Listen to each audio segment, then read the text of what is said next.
Ding, ding, ding. Hit that like, subscribe that subscribe button, follow that playlist, and smash, you know the deal.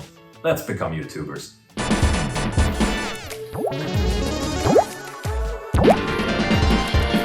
Perfect. So I'm kicking off a YouTube channel, officially becoming a YouTuber. We'll see how that goes.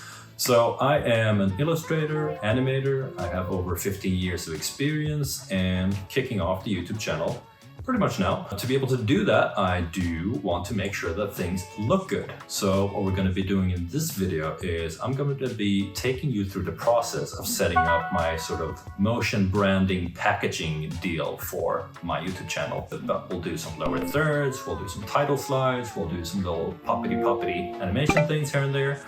And just creating like a little bit of a motion package that I can throw into my YouTube channel, maybe inspire you guys for what you can do and follow along a little bit on my process. I'm starting off in Photoshop and I'm just drawing a quick little grid for some ideas that I want to create a bit of a more clear idea for myself of what I actually want to be creating. So I have a bit of a list of sort of the different elements that I anticipate that I'll be needing, but many of these may also end up being edited or updated over time. I can also add other elements over time. But for now, I'm just trying to put together sort of the basic collection of what do I think I need in my own branding package to start to put together my YouTube content. And here are 6 things that I've listed at the moment. I'm adding some more boxes because I kept coming up with things as I was making this.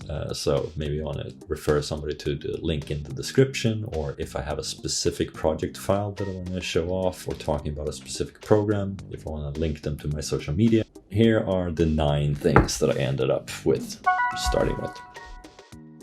So for the title slide, it's fairly straightforward. It's going to be text on screen, centered in the middle. I then have a background, and that background is coming in 3 different stages to stagger a little bit, just to give a little bit more visual interest to the whole thing. And all of this is going to be exported as Mogurt, which means that they are available in Premiere Pro, that I can just directly drag them into my timeline when I'm editing the videos. So I want to have that alpha channel in there. So it's not just cutting to this animation, but it's really sliding on screen, which means that it can slide in on top of other video footage. So here I'm just focusing on getting the timing right, spending some time fixing with the curves. This is an idea that ended up not really going anywhere, but I thought about having some sort of a pattern in the background, just trying it out and seeing the way that it looks. Didn't really end up liking it, so I took that out, but I added a frame instead.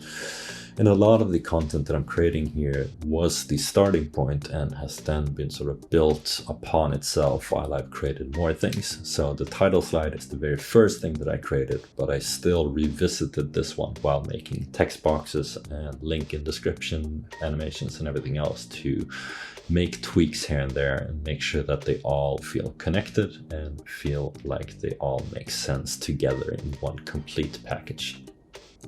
So everything is flat colors at the moment, but I did end up eventually switching out the final color slide that the text lands on to a gradient instead, which gave it a little bit more depth and a little bit more interest. But I'm able to make tweaks along the way, even though I'm still adding it to the Essential Graphics panel. I can still go back and make adjustments all while working on this. For the source reference, this is an idea that I thought would be nice if I'm using material from, well, either my own stuff or really from somebody else's stuff. I can just give a quick little notice in the top left corner about what the source is. So I could refer to somebody else's YouTube channel or just who holds the copyright for any information that I'm showing on screen. It doesn't have to just be about the source. That's the nice thing about using Essential Graphics, is that it says source information in the default one, but I'm able to change that text to really anything that I want to change it to in the future as well. So I can use it as just a little notice up in the top left corner if I want to point out something specific.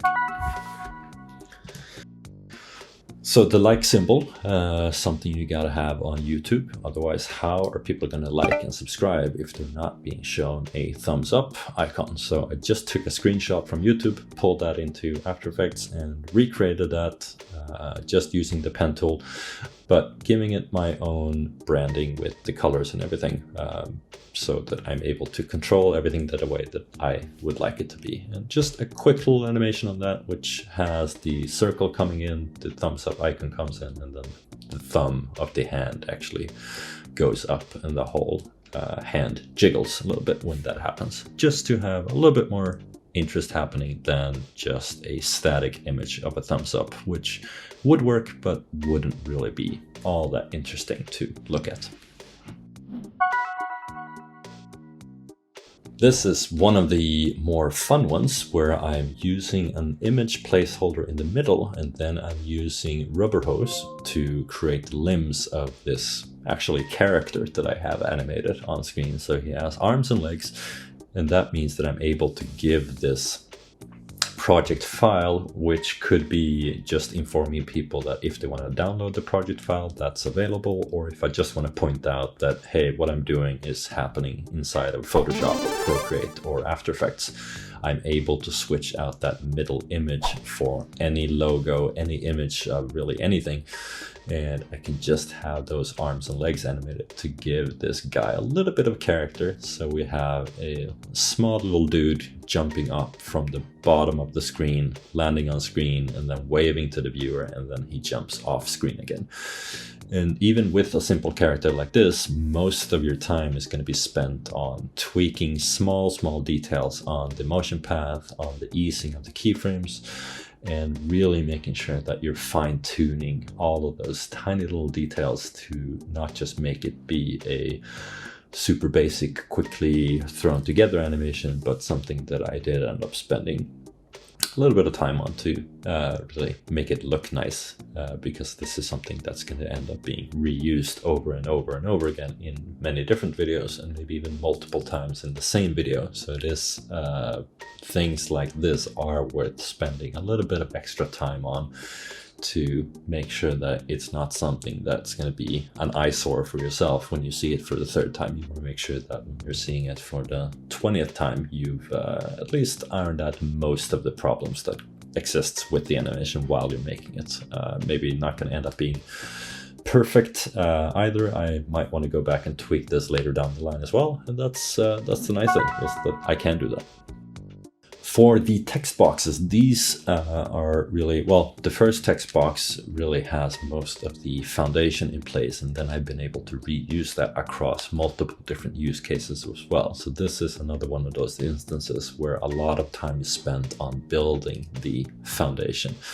And what I'm using here is the SourceRectAtTime expression, which can be a little bit complicated to wrap your head around. There are a lot of really good tutorials out there already on YouTube.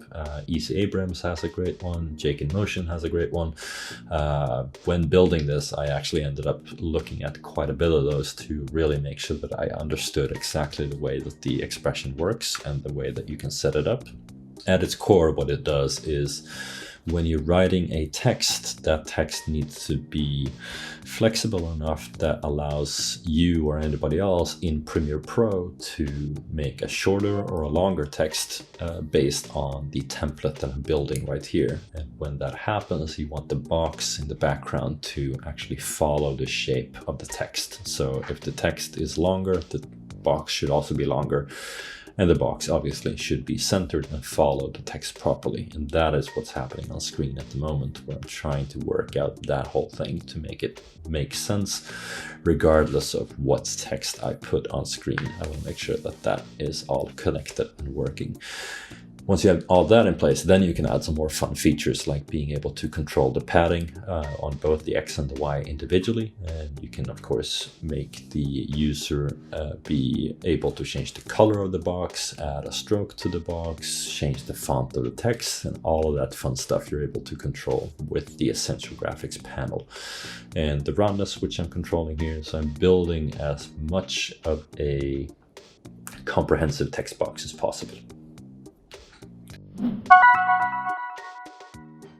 Now, with that text box finished, I can use that as a starting point for a bunch of other animations, like the check description thing that I'm doing here. So I have pretty much the same text box. I just scaled it down and adjusted it slightly, placed it at the bottom of the screen, but then I also have a circle popping up, which just gives the viewer a little bit more of something interesting to look at than me just using the basic text box over and over and over again.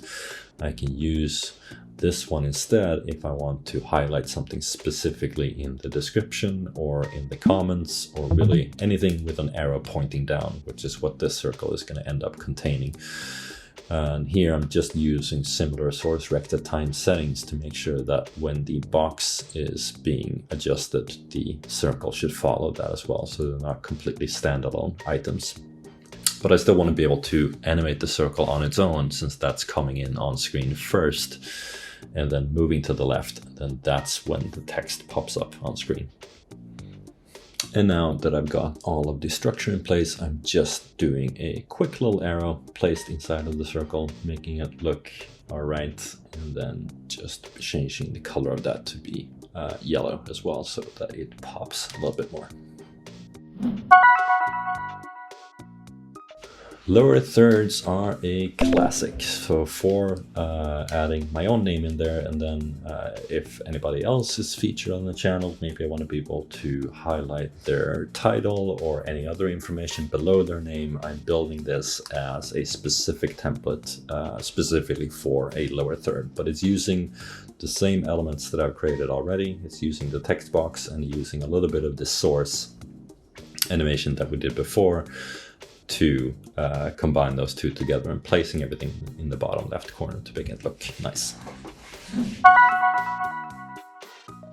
Again, using the text box as a starting point, but making this one a little bit more fun. I'm going to be using the cursor that I have from my YouTube intro, so sort of tying it back to that one with the mouse cursor coming on screen, clicking the button, and then the whole button spins and there's a little accent animation popping out, just to make this one a little bit more fun than the others, since the text box itself can be used for a lot of different things if I just want to bring some text on screen. But this one, even though I am able to change the text from subscribe to something else with the essential graphics panel, this is really the main use for this animation, and that's why I'm spending a bit of time creating more of a custom animation for this one. So we have the mouse coming on screen in a bit of an arcing fashion, just using a path and then connecting that cursor to the path itself to be able to change the path of the way that it's moving in a more organic fashion and make it look nice that way. And that line is not going to end up being shown in the final thing. It's just being trimmed with the mouse cursor like so that it's trailing behind the mouse cursor and gives a little bit more interest to it as well, which sort of guides the viewer's eyes to that mouse cursor when it's popping on screen. And now, just to give a little bit of extra movement to that subscribe button being hit, I'm just doing some tiny accent animations, which are really just 2 points on a line, and then that's animated using a trim path. But just that little thing adds a bit more interest to the button being clicked. Cool, we did it. We are officially ready to dive into the wonderful world of being YouTubers. And with that, we have a nice little package of animated thingies, sticking to whatever brand that we made up with the color palette and the font and the whatever. So we have all that. We can start putting that into place. By the time you see this video, maybe a lot of those things have been incorporated already, but the secret is I haven't actually created anything yet. I'm just shooting this outro now and hoping that I figure it out along the way. So if I did, you're seeing this. If I didn't, this will end up on some cutting room floor somewhere. But I want to thank you for watching, and make sure to subscribe and stick around and see a bunch of other animation, art, tips and tricks, tutorials. We'll see where things go, but stick around.